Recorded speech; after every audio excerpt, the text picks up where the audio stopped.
Vamos nós, então, capítulo 32, último capítulo da nossa confissão, Confissão de Fé Batista de Londres, de 1689, sobre o julgamento final ou sobre o juízo final.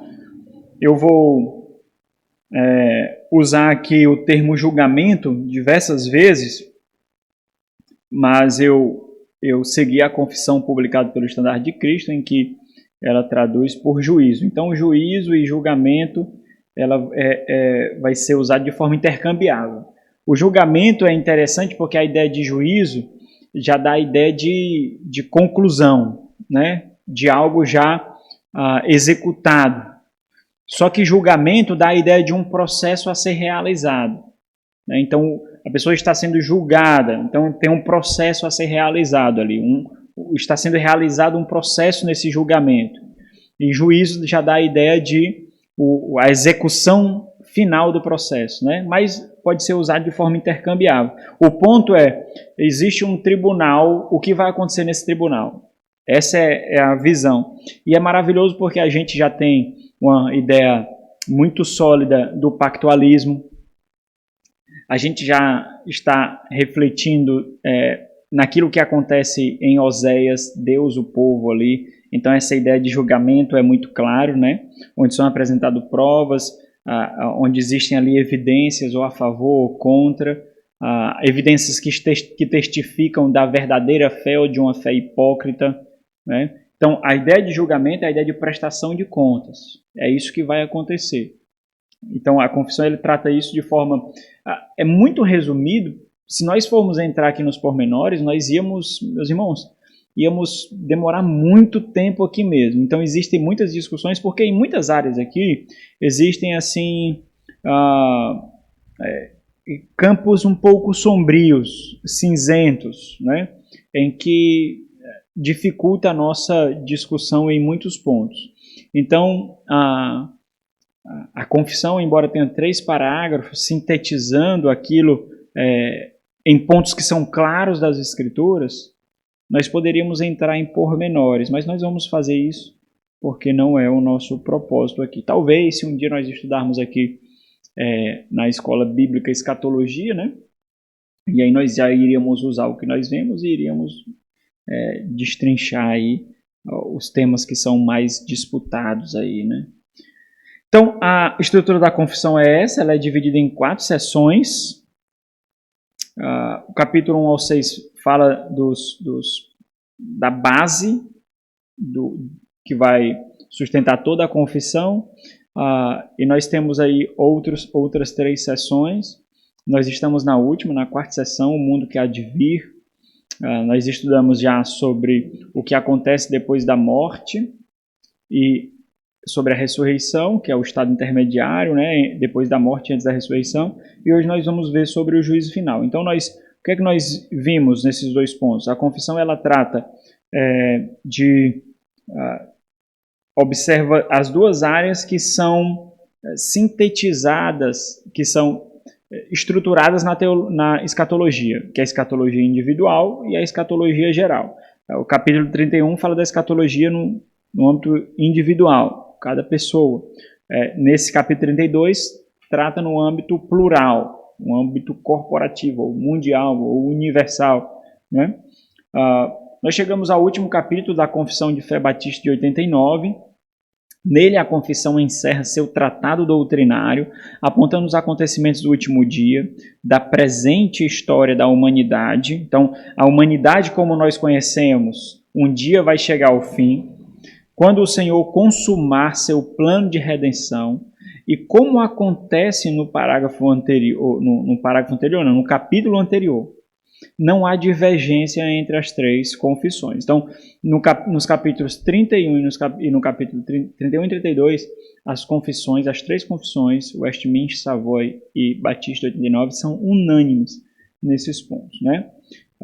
Conforme o ensino bíblico, a Confissão de 89 aponta que todos os homens que já viveram serão julgados e em seguida receberão seu destino eterno. Então, é interessante porque a confissão ela traz algo à tona que muitas vezes nós não talvez nós deixamos passar assim despercebido ou nós formulamos não adequadamente, né? A ideia de que é no julgamento final onde a fé vai ser atestada, né? Onde a fé vai ser provada. Então, a ideia que nós criamos é assim, é a ideia de que a figura que a gente deve criar em mente é a figura de que a fé hipócrita ela não prevalecerá. A ideia de certeza de fé, certeza de salvação, a convicção de novo nascimento. Essa é a ideia que traz o julgamento. E isso é atestado pelas ações. Então, depois desse julgamento, virá o destino final, seja a vida eterna ou seja a punição eterna. Samuel Waldron é um dos grandes teólogos da atualidade da teologia batista pactual. Ele sintetizou, nesse capítulo da confissão, 3 elementos chaves que falam do julgamento geral, desse julgamento que vai acontecer com todos. Primeiro, o seu tempo, quando esse julgamento acontecerá, será na segunda vinda. Então, a segunda vida ela será sucedida imediatamente pelo julgamento em estado eterno. Na perspectiva pré-milenista, nós vemos aí que tem um milênio, né? Então, vai ser imediatamente sucedida pelo o julgamento e o estado eterno, na segunda vida de Cristo. Então, o seu tempo, o seu alcance vai ser absolutamente universal. Todos terão que comparecer diante do tribunal de Cristo. E o seu resultado, ou a vida eterna, ou a punição eterna. São Waldron diz o seguinte: a prova da doutrina. Por que ele desenvolve esse tema? Porque desde os pais da igreja, e isso era presente em algumas medidas na Reforma Protestante, que é o ambiente ali onde a confissão foi formulada, a ideia de salvação universal. Todos serão salvos, né? A ideia de salvação universal, inclusive Satanás e os demônios. A ideia de aniquilamento, a ideia de que a punição eterna seria rigorosa demais para um Deus que é amoroso. Então, em medidas diferentes, ou imediatamente, ou depois de um tempo, haverá a aniquilação, a não existência da alma. A eternidade não será experimentada pelo ímpio. Então, se essa é uma doutrina antiga, quando nós vamos ver, e em algumas medidas isso estava presente na Reforma Protestante, existe a necessidade de combater isso, né?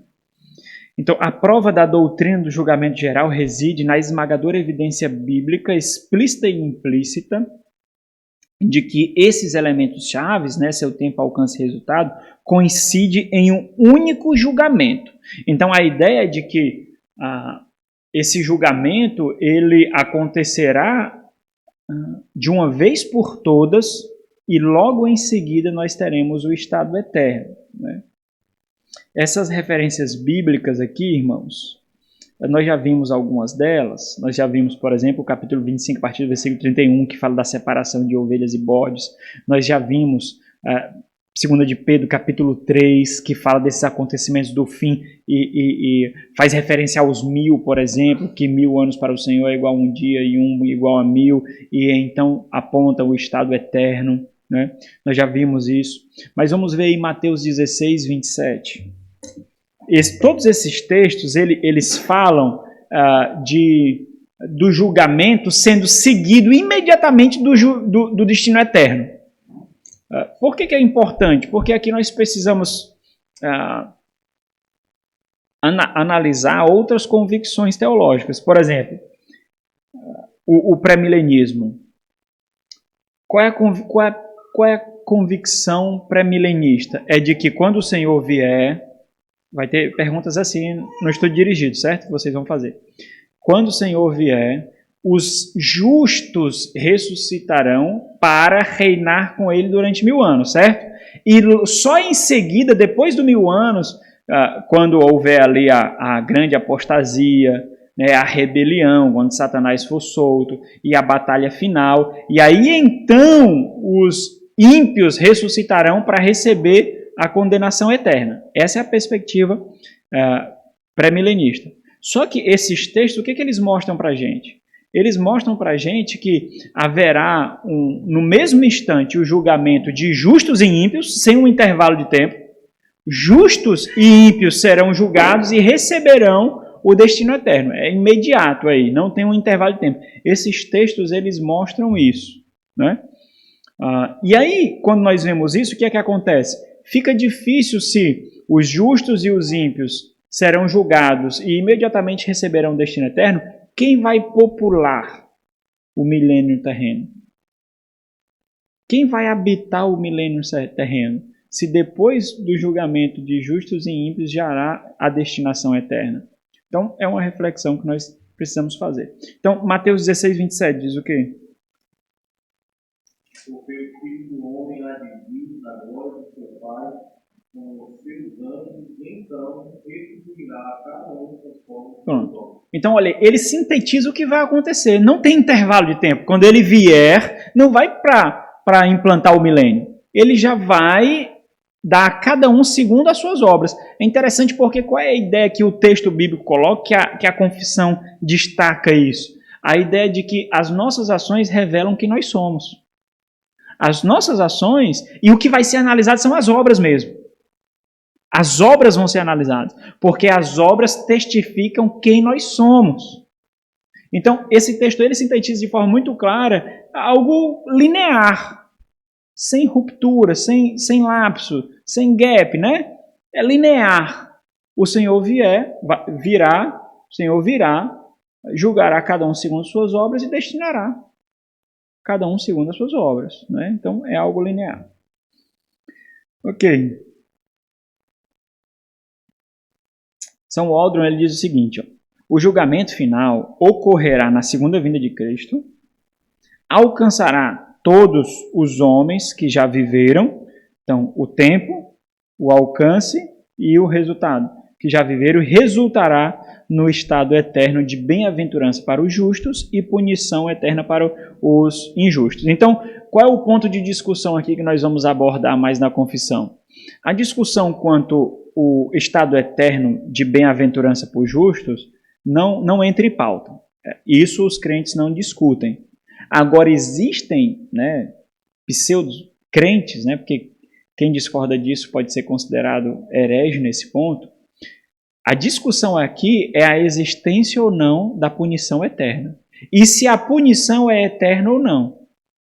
Essa é a discussão que, inclusive, hoje, alguns ramos do cristianismo existe. Quando eu falo do cristianismo, é aqueles que subscrevem, né, a fé em Cristo Jesus, mas não necessariamente são irmãos nossos. Né, aqueles que atestam a fé cristã. Né? Por exemplo, os católicos dizem que são cristãos, não dizem?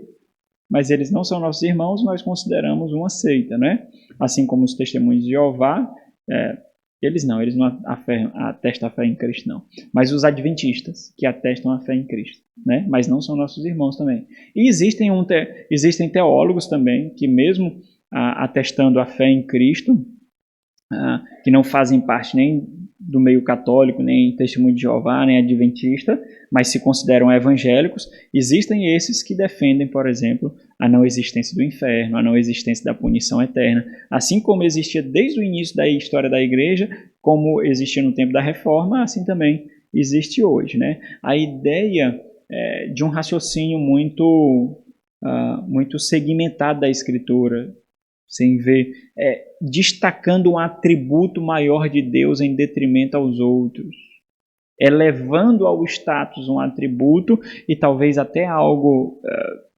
emocional em detrimento ao outro, né? Então vamos lá, existem algumas perguntas que são respondidas nesse capítulo. Primeiro, existe um dia de julgamento? O capítulo responde isso. Como nós seremos julgados? Os crentes serão julgados? Os anjos também serão julgados? Qual é a relação das obras para o julgamento? O que é inferno? Sobre a condenação, é um tormento sem fim ou é uma aniquilação? A aniquilação é o estado de não existência, é destruição total. A grande dificuldade entra na questão também, por exemplo, para o sono da alma, né? Para a ideia de quem morre dorme. Porque assim como é usado um eufemismo, né, para falar sobre a morte, eles dormem no Senhor, e então dormiram. Também é falado sobre destruição na morte. E esse termo destruição da morte faz com que alguns peguem textos assim para apoiar a ideia de aniquilação, de destruir, de não existência, né? Também observam dessa forma. E aqui tem um esboço, como eu tenho oferecido para os irmãos. Esse esboço ele não é meu, né? Ele é do Samuel Waldron, esse estudioso.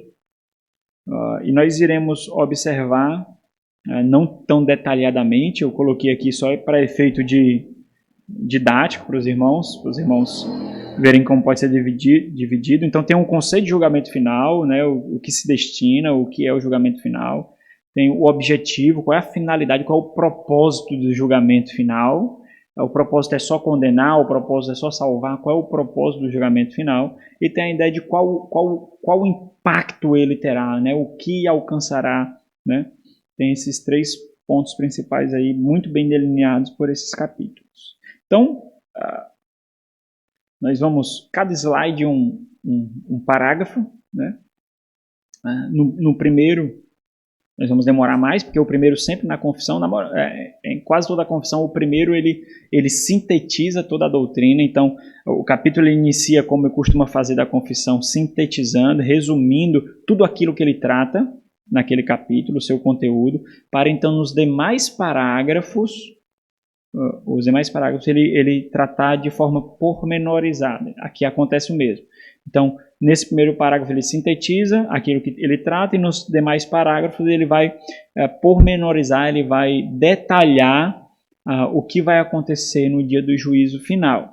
Então, o destaque é o comparecimento de todas as pessoas, sejam justas ou ímpias, no tribunal de Cristo, né? O conceito fundamental aqui é interessante porque é a perspectiva pactual do plano de Deus. Então, nós responderemos a quê? Por que nós responderemos, no Senhor? Porque ou nós cumprimos ou não cumprimos os termos do pacto. Então, a perspectiva pactual é muito importante para a gente compreender essa ideia do tribunal. Então, o pacto ele tem termos para serem observados ou sanções para quem não observar os termos. A ideia aqui é importante porque nós responderemos diante do tribunal se nós cumprimos o pacto ou não. Então, todos aqueles que estão em Cristo cumpriram o pacto, porque Cristo cumpriu um pacto. Todos aqueles que não estão em Cristo e buscaram sua própria perfeição, buscaram salvação por suas próprias obras, olharam para os seus próprios méritos, eles não cumpriram, porque não estão em Cristo. Eles podem, meus irmãos, eles podem ter passado a vida toda ajudando os pobres, cuidando de enfermos. Eles podem ter feito misericórdia, obras de misericórdia a vida toda, renunciando a si mesmo, doando o que tem. Eles podem ter feito isso a vida toda, mas se eles não estão em Cristo, eles não cumpriram o que é necessário no pacto. Então, esse é um dia de prestação de contas. Então, nós vamos fazer como nós costumamos. Vamos ler os pontos que eu dividi aqui, eu segmentei, para então nós estudarmos alguns textos bíblicos. Então, todo esse processo de julgamento ele é baseado em nossas ações, sejam crentes ou não, né? Por que isso é importante? Aqui já nós vemos, né? Por que isso é importante, irmãos? Porque, como eu falei para os irmãos, as nossas ações manifestam o nosso caráter. E o nosso caráter manifesta o nosso relacionamento com Cristo ou não. Se as nossas ações exibem a nós mesmos, nós não estamos em Cristo. Se as nossas ações exibem a Cristo, mostra que nós estamos em Cristo. Porque nós vivemos segundo o nosso caráter, segundo a nossa personalidade. Então, se nós estamos em Cristo, nós manifestamos Cristo Jesus. Então, é a ausência ou a presença de Cristo Jesus. Esse é o grande ponto da questão. Então, é por isso que a escatologia, né, essa ideia de juízo final, ela é uma exortação à santidade e um instrumento de esperança e descanso. Né? É quando nós vemos que as nossas ações não são em vão. Nós podemos não ver frutos agora. E muitas vezes o fruto vai ser suportar o dano, vai ser pagar o preço.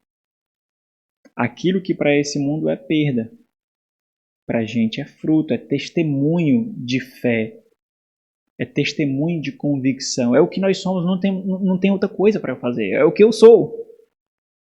Ah, mas você foi injustiçado, mas é o que eu sou.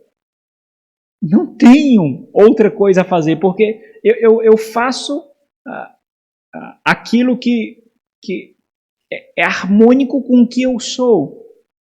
Então, se o resultado é ser injustiçado, é pagar o preço, é sofrer o dano, é ser punido, se isso é o resultado, não tem como fazer outra coisa. Eu vou olhar para o outro resultado. Qual é o outro resultado? A testificação de que as minhas ações testemunham que eu sou. E eu não sou eu. Eu sou aquilo que Cristo é. Então, é uma exortação tanto para a santidade, para a renúncia de si mesmo, descanso e esperança, né? Então, esse dia de juízo... Então, os irmãos observam que não tem nada a ver em causar temor em nós. Não tem nada a ver, né? Agora sim, se a sua fé for dúbia, aí você tem que temer mesmo, porque nem você sabe que você é cristão. Então, não é? Agora, se você tem um testemunho do Espírito Santo dentro de você, e isso forja em você uma convicção de quem você é, aí é bem diferente. Você descansa. Você descansa. Porque crentes não temem o dia final. Não temem. Né? Inclusive, não tem nenhum texto na Escritura dizendo que os crentes têm que temer o dia final. Não existe nenhum texto que os crentes têm que ter medo do juízo final. Não existe nenhum. Os ímpios, sim, está cheio de textos. Mas os crentes, nenhum. Né? Nenhum. Porque para nós é o dia da esperança. É o dia onde nós veremos que nada foi em vão. Nós cantamos isso. Nada foi em vão. Agora parece que tudo é em vão, irmãos. O testemunho dos parentes, o testemunho do trabalho, das pessoas que nós convivemos, às vezes até da família, parece que é em vão, sabe? Mas ali nós veremos que nada foi em vão, né? Então vamos lá. Existirá um dia, né? Deus tem designado um dia em que há de julgar o mundo com justiça por meio de Jesus Cristo. Então existe um dia determinado a quem todo o poder e julgamento é dado pelo Pai. Então existe um dia onde o Senhor Jesus ele manifestará o poder que recebeu do Pai para o quê? Para consumar o seu reino. Então, vamos ver aqui alguns textos. Vamos ler todos esses textos aqui, né? João 5, 22 e 27 e Atos 17, 31.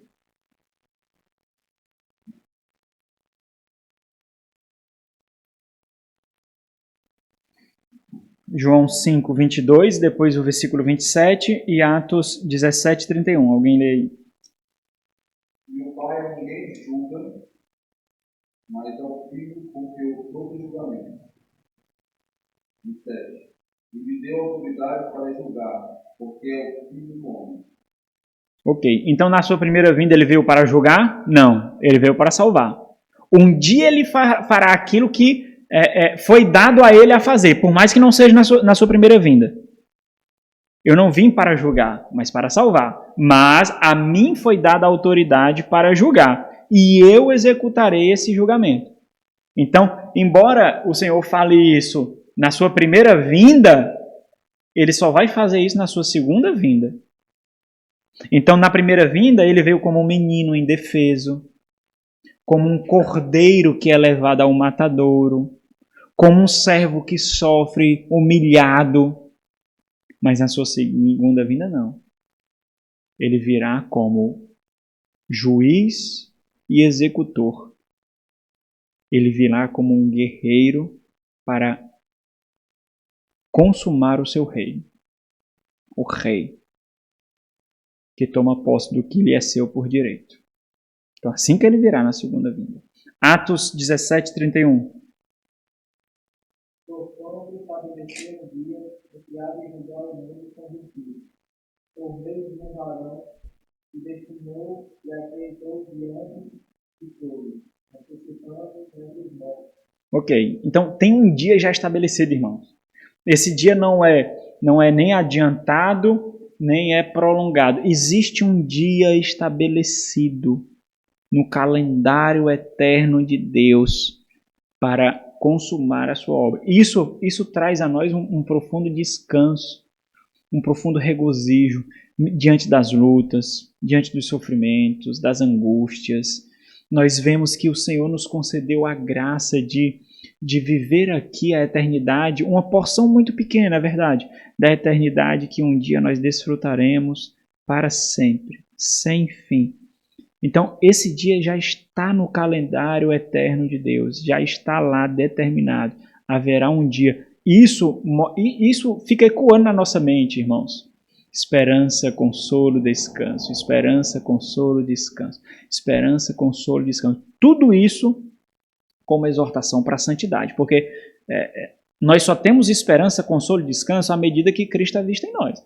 Se Cristo não for visto em nós, onde nossa fé é provada todos os dias, se Cristo não for visto em nós, aí não há esperança, consolo e descanso. Né? Então, é a convicção de relacionamento com Cristo que dará a nós tranquilidade e paz. Né? Ok. Naquele dia, né, nesse dia determinado, e aqui, se os irmãos observarem esse parágrafo, ele destaca o dia. O destaque aqui é que haverá um dia. Então eu segmentei de outras formas aqui, não destacando tanto o dia, porque senão ia ficar muito repetitivo, nós veríamos só esse dia. Então eu botei o que vai acontecer também, né? Naquele dia, não só os anjos e os apóstolos serão julgados, mas eles serão julgados. Não somente eles, mas eles serão julgados. Então vamos ver aqui 1 Coríntios 6:3 e Judas, versículo 6. 1 Coríntios 6:3. 1 Coríntios 6:3 e Judas, versículo 6. Alguém lê Coríntios aí? Não sabeis que alguém julgar logo grande, muito mais as coisas anteriores. Judas 1:6, né?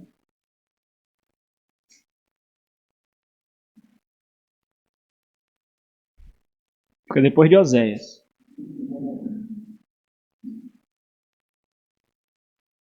Os pais perante a igreja deram testemunho do teu amor. Bem parado, caminhando em sua. É o capítulo 1. Terceira João. Capítulo 1, viu, Jorge?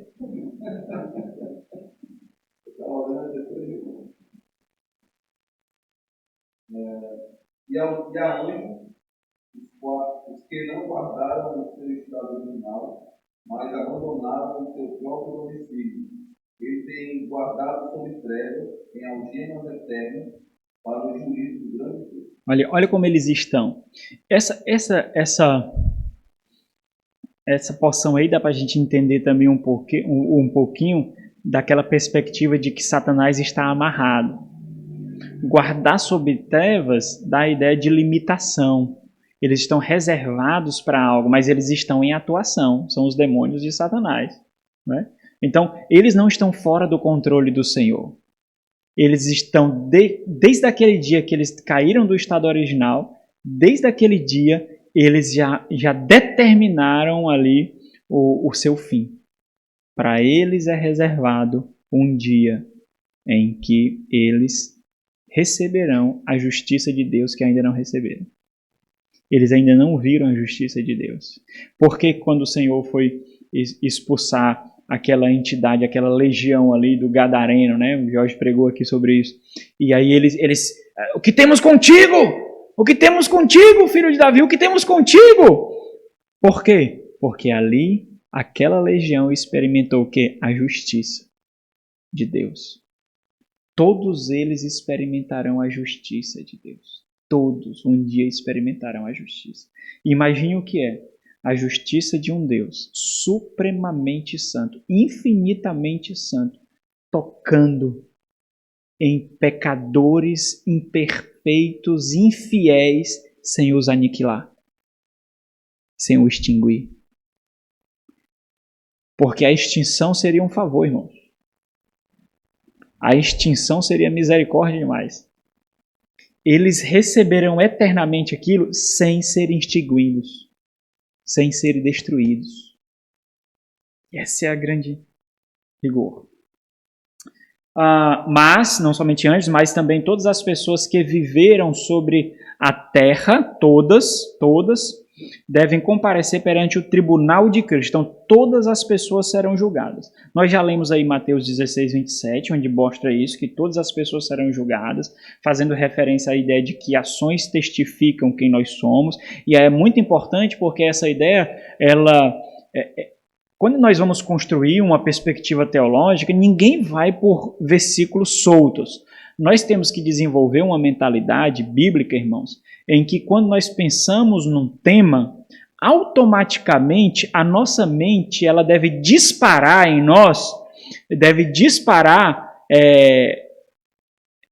provas contrárias, para a gente buscar na nossa própria mente a formação de um conceito mais sólido. Então, os pensamentos eles são indexados na nossa mente, né? Eles são todos interligados. Então, quando eu penso assim,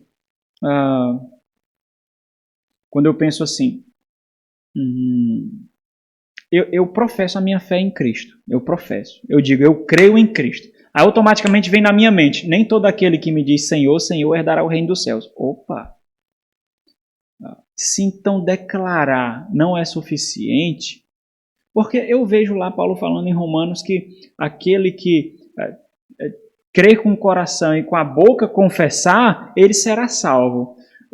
Então, se existe uma verdade bíblica que diz para mim que eu tenho que professar com a boca, e existe uma que diz que nem todo aquele que me diz Senhor, Senhor herdará no reino dos céus, o que vai provar então que eu sou o que eu digo ser? As ações. As ações, a vida. A vida provará que eu sou o que eu digo ser. E aí, com essa mentalidade bíblica, eu começo a perceber que existem princípios nas Sagradas Escrituras que devem solidificar a minha doutrina, a minha teologia, o conhecimento bíblico e, portanto, isso atinge diretamente a minha vida. Porque existe uma gama assim, da cristandade muito grande que pensa que é só dizer. Só falar. Simplesmente. E aí isso já serve para ele subterfúgio. É como se fosse um checkmate, você não conhece meu coração. Eu creio sim, eu creio. É como se fosse um checkmate para derribar qualquer argumento contrário e um subterfúgio para viver a vida como bem entende. Porque eu sinto que eu creio em Deus.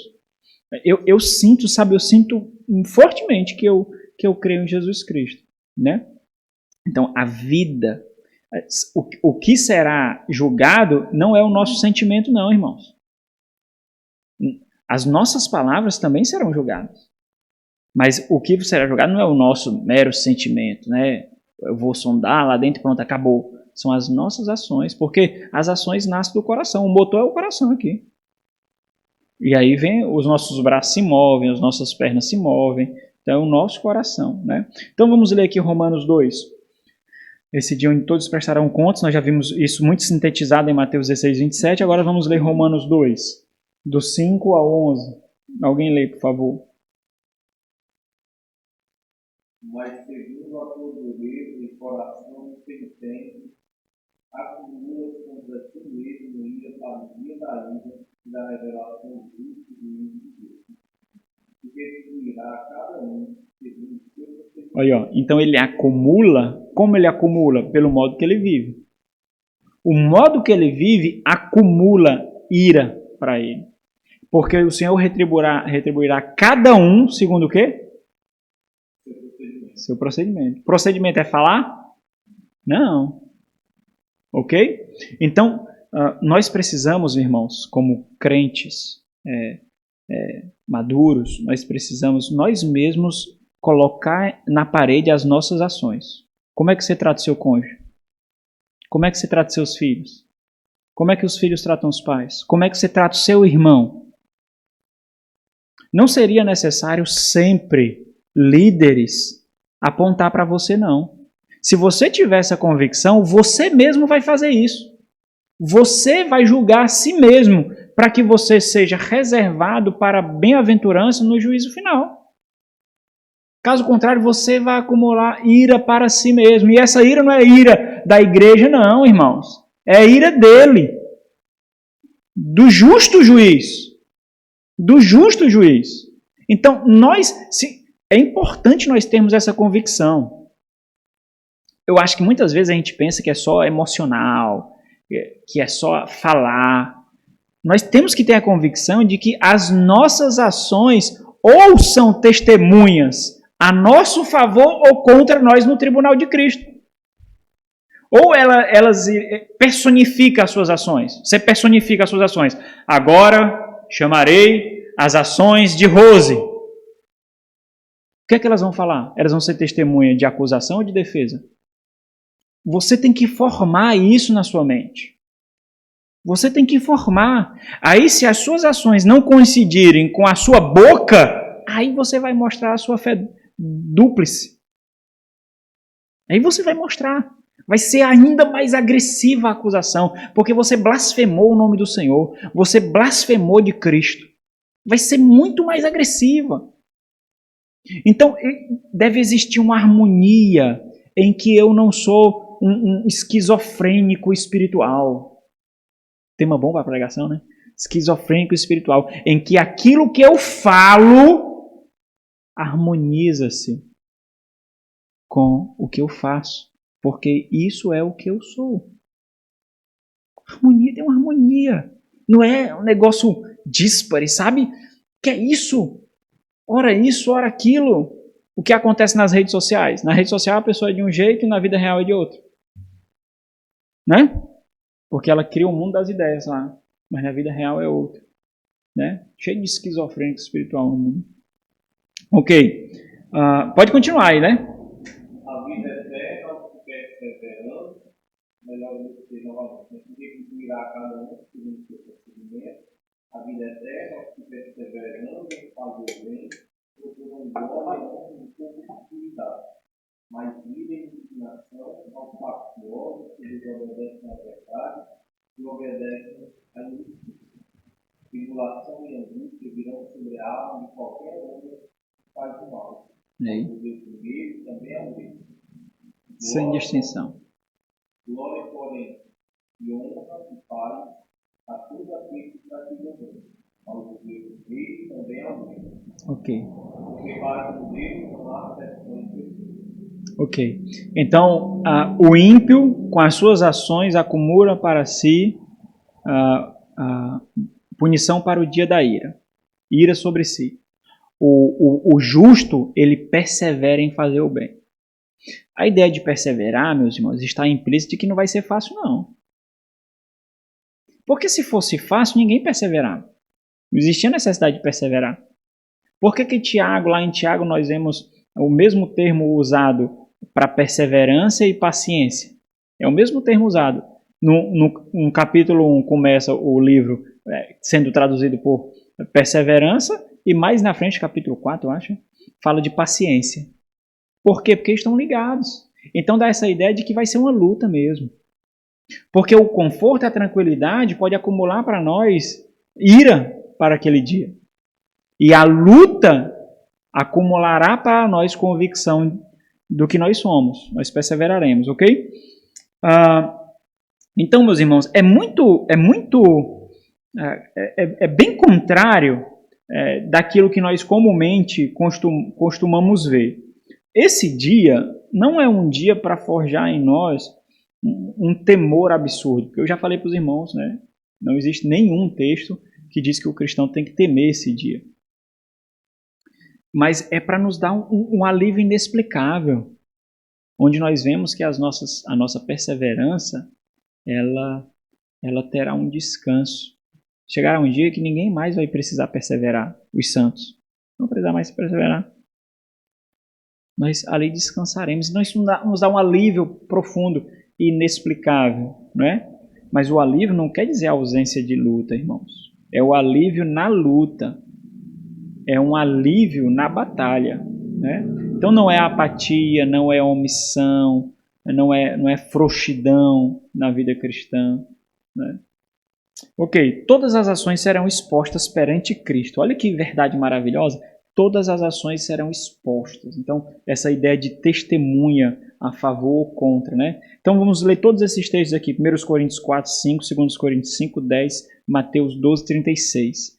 1 Coríntios 4, 5, 2 Coríntios 5, 10 e Mateus 12, 36.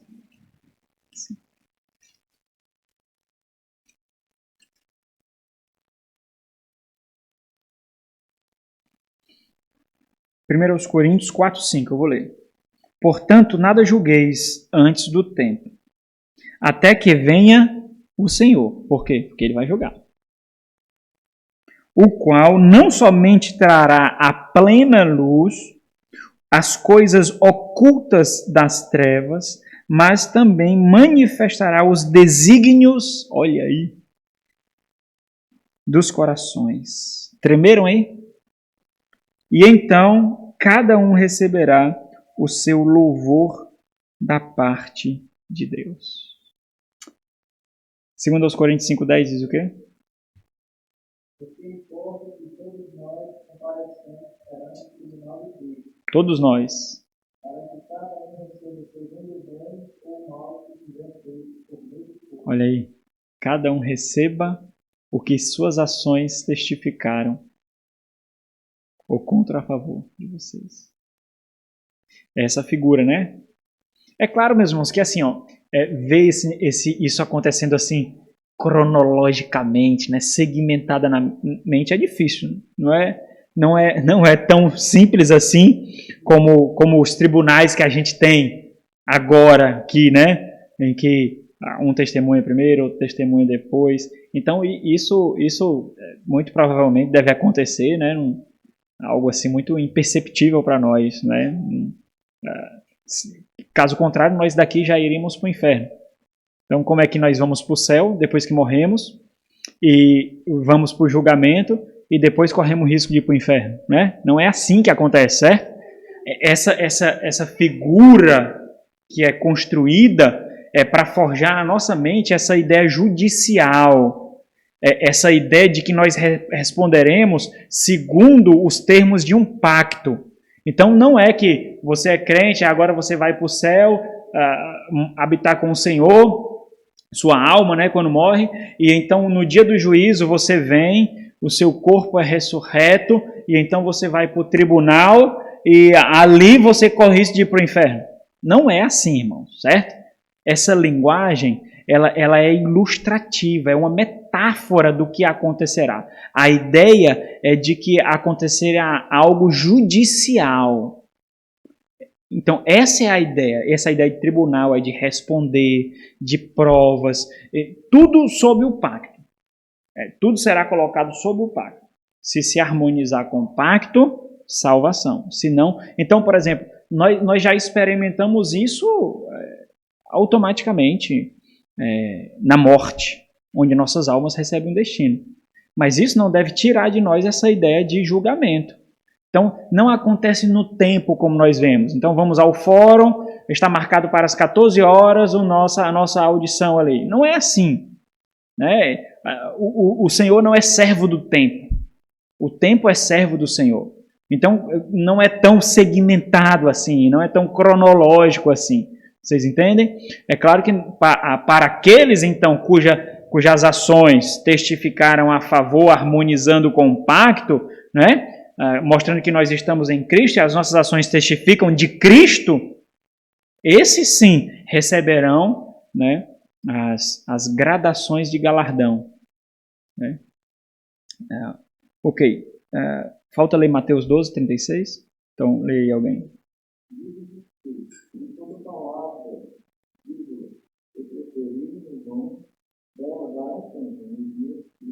Olha aí, irmãos, ó. Desígnios do coração, ações e palavras. Nós seremos completamente esquadrinhados. completamente desígnios do coração, ações e palavras. Por isso que a linguagem de Tiago é muito penetrante, de que a língua pode incendiar, pode incendiar o quê? A língua? O bosque inteiro. Então, a língua ali é ilustrado como se fosse um fogo de Satanás, como se fosse um instrumento de condenação, de ferir, de morte. Tudo. A língua ela não é autônoma. As nossas ações, mãos e pés, eles não são autônomos. O coração, ele expele algo. Então, nós seremos completamente esquadrinhados. Então, não adianta você ser crente aqui em outro lugar, não. Não adianta você ser crente no falar e não no comportamento. Não adianta você ser crente no trabalho e não no cuidado do lar. Não adianta. Não adianta. Você pode ser a coisa mais linda pra gente aqui na igreja, a coisa mais maravilhosa. Você é que crente, meu Deus. Eu nunca esperei, aí de repente você cai. Você causa uma fatalidade espiritual. Aí a gente fica abismado, porque você camuflou tanto, você fingiu tão bem, você foi um excelente ator, que nós dizemos assim, nunca imaginei que ele faria isso, mas você imaginou. Você sabe que você imaginou. Você pode ter enganado a mim, mas você não enganou a si mesmo. Você sabe sim, você sabe. Muito bem. Nós podemos ficar abismados, mas você não fica não, porque você sabe sim. Então isso coloca, meus irmãos, uma necessidade de uma profunda ousadia na honestidade. A Deus. Ao Senhor. Né? Ok, os próximos serão mais breves. Então, parágrafo 1 nós vimos, né? O parágrafo 2 fala do objetivo do juízo final, né? O propósito do juízo final. O propósito não é salvar ou condenar, o propósito é a manifestação da glória de Deus. Só que essa glória vai ser manifestada em misericórdia e em justiça. Mas Deus será glorificado. Esse é o propósito. Então, é por isso que o propósito do homem, segundo os catecismos que nós temos, reformados, o propósito final do homem, para o qual ele foi criado, é glorificar a Deus. Né? O pastor John Piper diz que é glorificar a Deus e sentir extremo gozo nisso. Ou seja, nós devemos entender que o nosso propósito de vida é glorificar a Deus, mas não como uma tarefa pesada. Nós devemos ter um extremo gozo, uma extrema satisfação em cumprir aquilo para o qual nós fomos criados, que é glorificar a Deus. Então, nesse parágrafo, a Confissão de 89 é mais específica quanto ao grande dia. Ela observa que o dia final vai muito além da salvação e condenação, mas será a plena e evidente manifestação da glória de Deus em misericórdia e justiça, segundo a sua perfeita vontade. Então, imagine lá, aquele que foi escarnecido no Calvário, a sua justiça será revelada. A sua justiça aguarda com ansiedade a sua execução. Ok, e aqui nós vamos ver alguns pontos, meus irmãos. Aqui também existe a necessidade de combater ensinos contrários à doutrina da punição eterna, que é nesse capítulo aqui, a doutrina que é contraditada por outros grupos religiosos. Isso aconteceu desde o início da igreja, aconteceu na Reforma Protestante e também acontece hoje. Essa ideia de punição eterna, ela é rejeitada aqui. Então, existem dois grupos, dois conceitos heréticos quanto à punição eterna, que são posicionamentos contrários à punição eterna, que é o universalismo, que eu já falei para vocês, e o aniquilacionismo. O universalismo, meus irmãos, diz que no final todas as pessoas vão ser salvas, todas, sem distinção. Todas as pessoas vão ser salvas. Portanto, não há necessidade nem de condenação e muito menos de inferno, porque todas as pessoas vão ser salvas. Essa posição, ela remonta lá ao século II, século III, a Orígenes, que foi um pai da igreja, da escola de Alexandria, muito conhecido. ele ensinava que não somente todos os seres humanos seriam salvos, mas o próprio diabo e Satanás seriam salvos também. Então, o Senhor manifestará a sua misericórdia e amor na salvação de todos futuramente. Esse é o universalismo. Em muita escala, com nomenclaturas muitas vezes diferentes, nós vemos também a ideia de universalismo, né? E nós vemos o aniquilacionismo aqui. Os irmãos podem ver que a confissão ele vai tratar sobre isso aqui no parágrafo 2, e aí eu estou colocando para vocês aqui para facilitar a leitura da confissão. Deixa eu falar sobre o aniquilacionismo, aí depois... Tu vai falar sobre o universalismo, né? A pergunta? Então daqui a pouco tu fala. Aniquilacionismo, meus irmãos. Existem diversas posições de aniquilacionismo. Seja aquela de quando o ímpio morre ele já é aniquilado, ou seja aquela de que no julgamento final ele é aniquilado, ou seja aquela de que existirá um período de sofrimento para depois vir o aniquilamento. O aniquilacionismo é a ideia de extinção total, é o estado de não existência.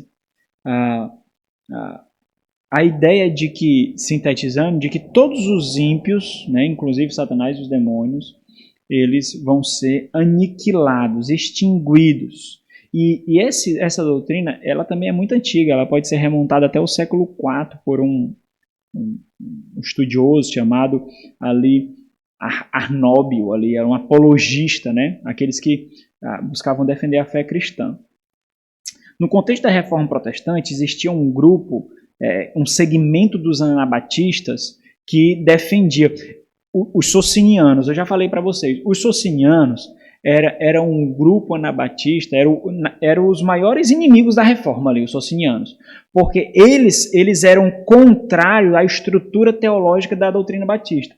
Então, se a estrutura teológica da doutrina batista, da doutrina reformada, era o pactualismo, aqueles que não concebiam a linearidade do plano de Deus pactual eram fortemente contrários. Então, eles viam uma ruptura muito grande entre Antigo e Novo Testamento.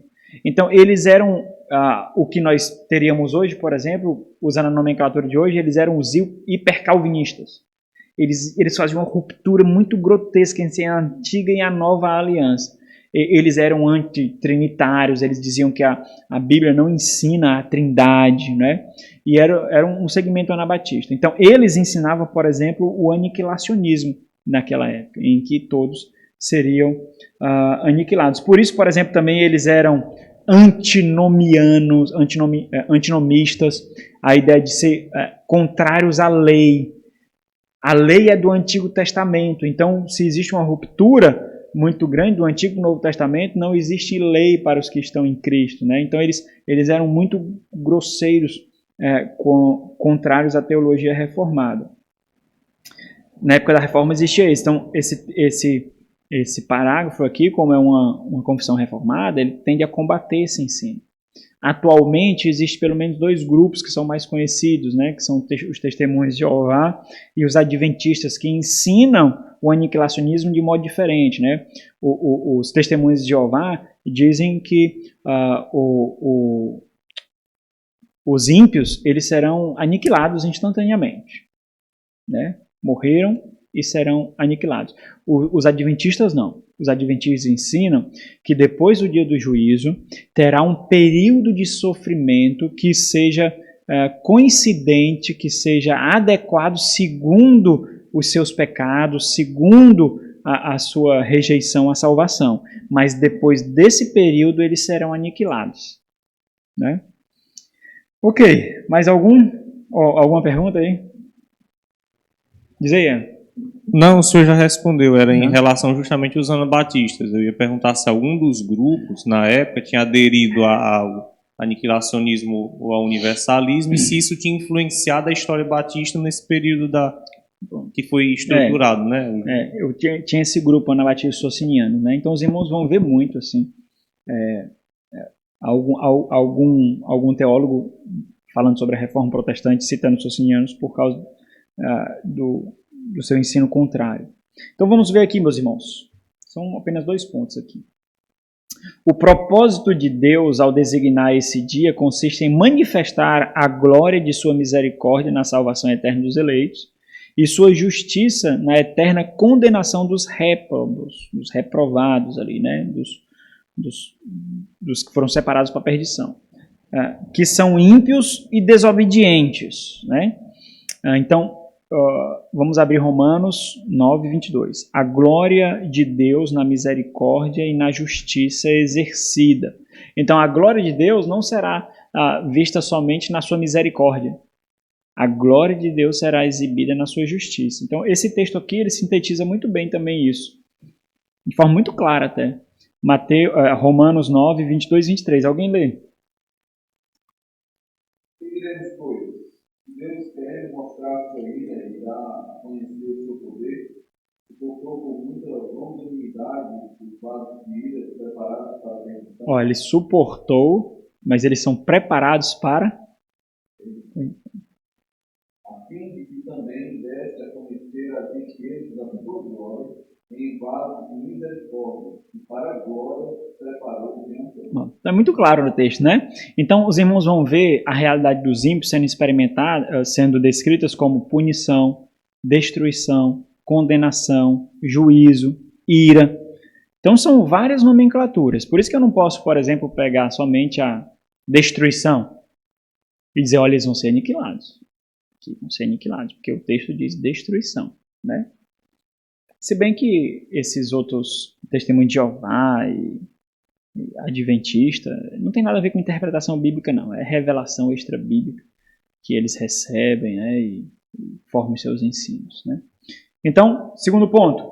Pois, então os justos irão para a vida eterna e receberão aquela plenitude de gozo e glória, com eterno galardão na presença do Senhor. Mas os ímpios, que não conhecem a Deus, né, e as suas ações testificam que não conhecem a Deus e não obedecem ao Evangelho de Jesus Cristo. Então, conhecer aqui é obedecer. Serão lançados no tormento eterno e punidos com eterna destruição a partir da presença do Senhor e da glória do seu poder. Então, esses termos que são utilizados é para descrever a rigorosidade do que vai acontecer. Então, a ideia é de... O que é a ideia de eterna destruição? É dos ímpios experimentarem a destruição eternamente sem serem aniquilados, sem serem exterminados, que é a ira de Deus, que é a justiça de Deus. Hoje nós vamos ver isso um pouquinho, meus irmãos. Em Oséias capítulo... O Senhor fala isso em Oséias capítulo 10, mostra a rigorosidade da sua ira. O Senhor Jesus Cristo faz essa menção para aqueles que não receberam a Ele em Lucas 23. E o apóstolo João mostra essa visão na abertura dos selos, do sexto selo em Apocalipse 6, em que os ímpios gritarão que os montes venham sobre nós, para que eles não experimentem a ira de Deus, que as montanhas caiam sobre eles, esmaguem eles com medo da ira de Deus. Eles preferirão ser esmagados, apedrejados, soterrados, mas não querem experimentar a ira de Deus. Então, isso era um ditado, né, que perpassou as escrituras todinha, mas isso mostra o quê? Que antes da ira ser despejada, eles já experimentarão o juízo em saber a profundidade do rigor que eles receberão. Antes mesmo de receberem. Será a agonia antecedente aqui, meus irmãos. Né? Ok, vamos aqui abrir uns textos. Mateus 24, 2 Tessalonicenses 1. Então, no 24, Mateus 24, Mateus 25. Mateus 25, nós vamos ler o versículo 34, versículo 41 e versículo 46. Mateus 25, versículo 34, versículo 41 e versículo 46. Alguém lê aí? Então dirá o rei aos que estiverem a seu direito: Vinde, bendito de meu Pai, entrai na posse do reino que vos está preparado desde a fundação do mundo. Pronto. Então, os que estão à direita são as ovelhas, os que estão à esquerda são os bodes, que ele vai fazer separação. Versículo 41. Então o rei dirá também aos que Apartai de mim, maldito, para o fogo eterno, preparado para o diabo e seus anjos. Olha aí. Muito claro que todos experimentarão a eternidade de sofrimento, né? 46, que é Irão estes para os que estão na esquerda, os bodes, para o castigo eterno. porém, justos para a vida eterna. Olha aqui. Então ele usou a nomenclatura de fogo eterno e agora para o castigo eterno. Então quando a gente vai construir uma interpretação, nós temos que levar em conta todas as nomenclaturas utilizadas, certo? 2 Tessalonicenses 1, 9 e 10. Estes sofrerão penalidade de eterna destruição, banidos da face do Senhor e da glória do seu poder.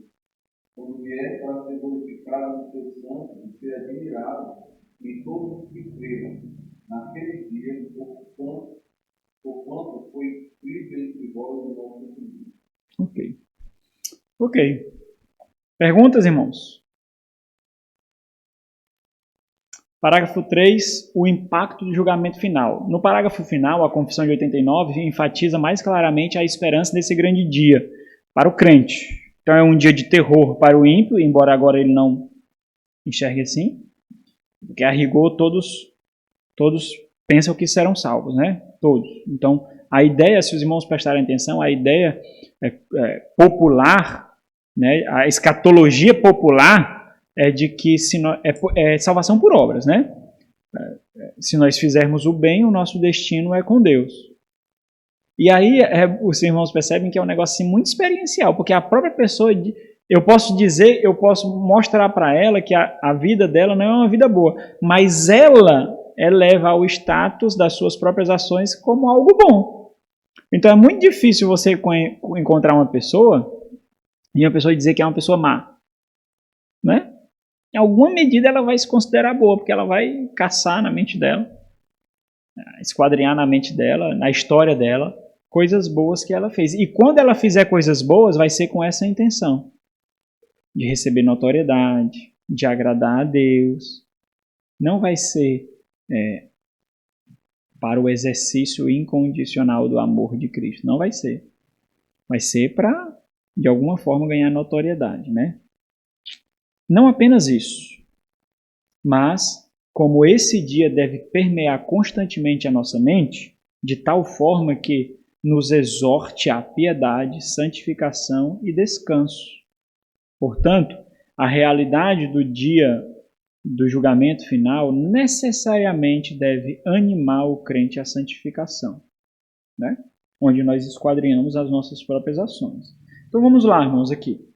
Cristo deseja que estejamos bem persuadidos de que haverá um dia de juízo para que os homens se afastem do pecado. Então, essa ideia de um dia para exortação à santificação. Vamos ler aqui segundo. A gente já leu, não foi? A gente já leu.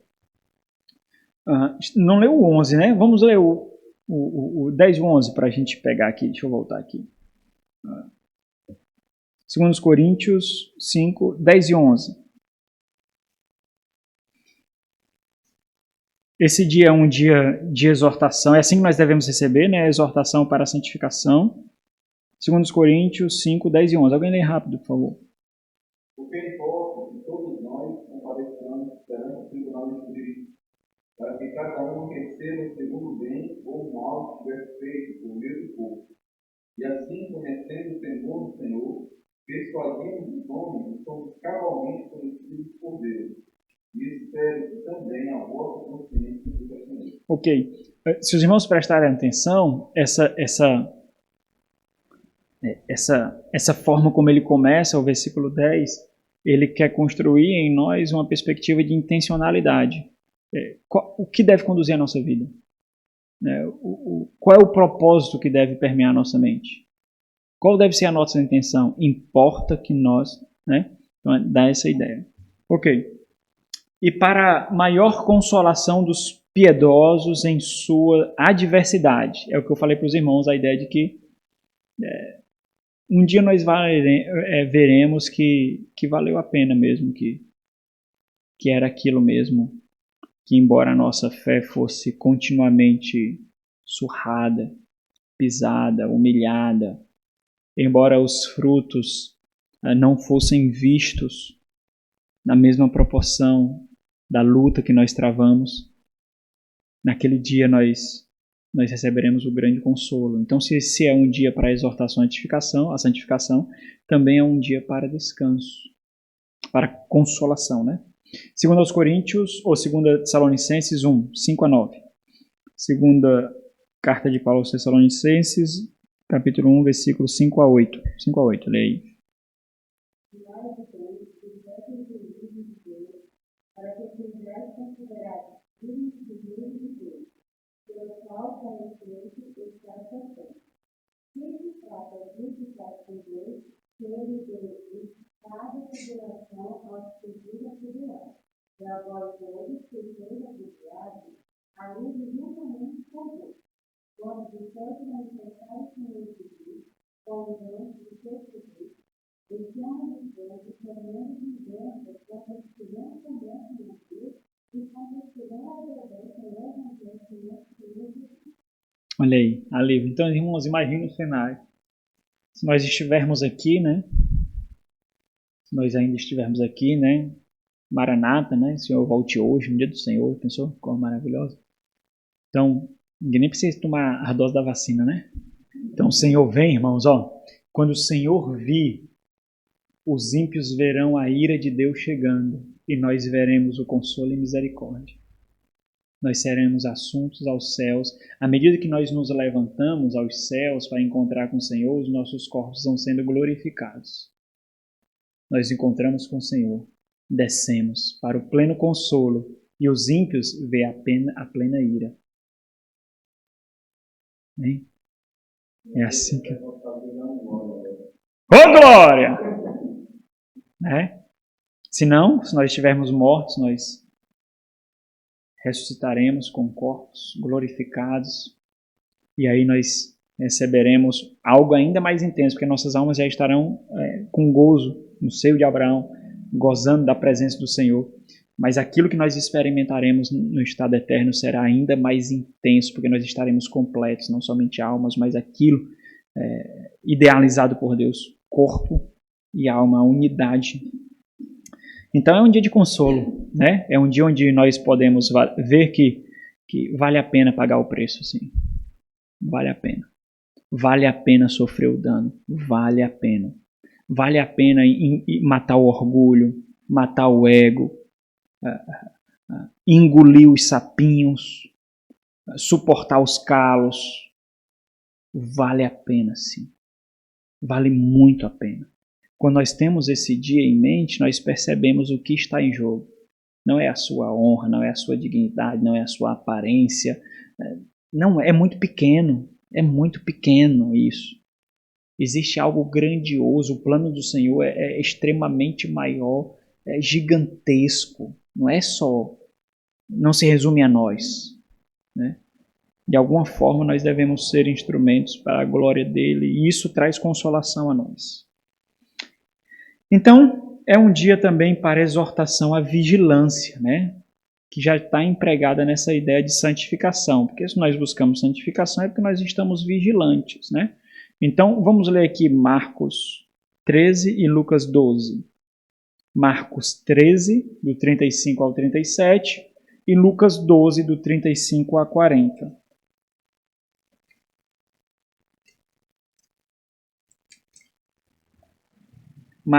Marcos 13, 35 até o 37. Leia aí, por favor.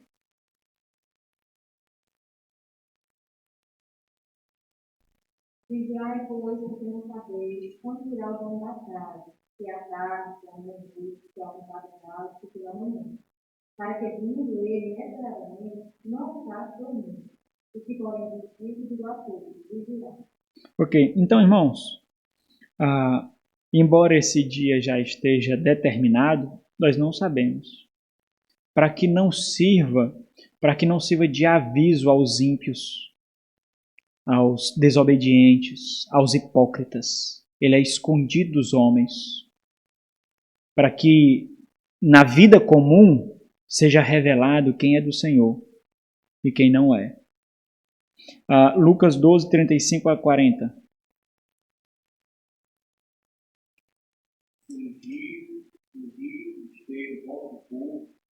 e aqueles das vossas também. Se de vós semelhantes a homens que esperam pelo seu Senhor, ao voltar dele das festas de casamento, para que quando vierem bater a porta, logo lhe abra. Bem-aventurados aqueles servos da mente do Senhor, quando vier, do encontro de vigilância, em verdade desafio, e ele há de cumprir e dar lugar na mesa e a todos os irmãos que o servirão. Então 40. Quer ele venha na segunda vigília, quer na terceira, bem-aventurados serão eles se assim o acharem. Então a ideia de que a gente pode achar que está tardando, né? A gente pode achar que está demorando. A ideia de perseverança mesmo. Pode continuar. Também podem ir, se o pai que também soubesse a que hora havia vindo a hora, o diarinho não deixaria arrumar o seu carro. Então a ideia de que se ele soubesse, ele só vigiaria naquele momento ali. Mas ele não sabe. Então a vigilância tem que ser constante. E cai também hora da perspectiva, porque a hora que não cuidar, o homem virá. Ok. Por quê? Porque a nossa vida testemunhará o que nós somos. Né? A nossa vida não é um momento, é uma constante. Não é um momento, não é um ponto, é uma constante. Ok? Ok. E por último, esse grande dia é um dia para intensa e intencional expectativa. E aí vamos ler todos esses textos aqui. Romanos 16, 20, Filipenses 4, 5, 1 de João 3, 2, Apocalipse 22, 20. Então vamos lá. Romanos 16, 20 diz o quê? E o Deus Papai, em breve esmagará, debaixo dos vossos pés a Satanás. A graça de nosso Senhor Jesus seja convosco. Ok. Certeza do que irá acontecer. Convicção do que irá acontecer. Filipenses 4, 5.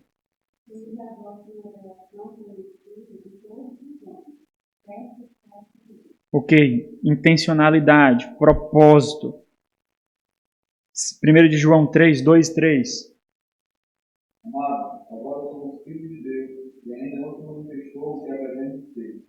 Sabemos que quando ele se manifestar, seremos semelhantes a ele, porque haveremos de vê-lo como ele é.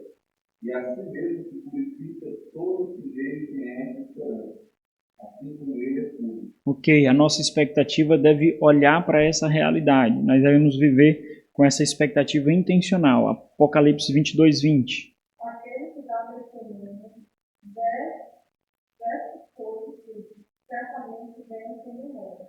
Amém. Vem, Senhor Jesus. Amém.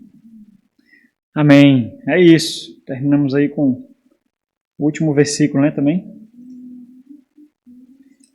Perguntas, irmãos? A graça do Senhor Jesus seja com todos. Último versículo da Bíblia. Sim.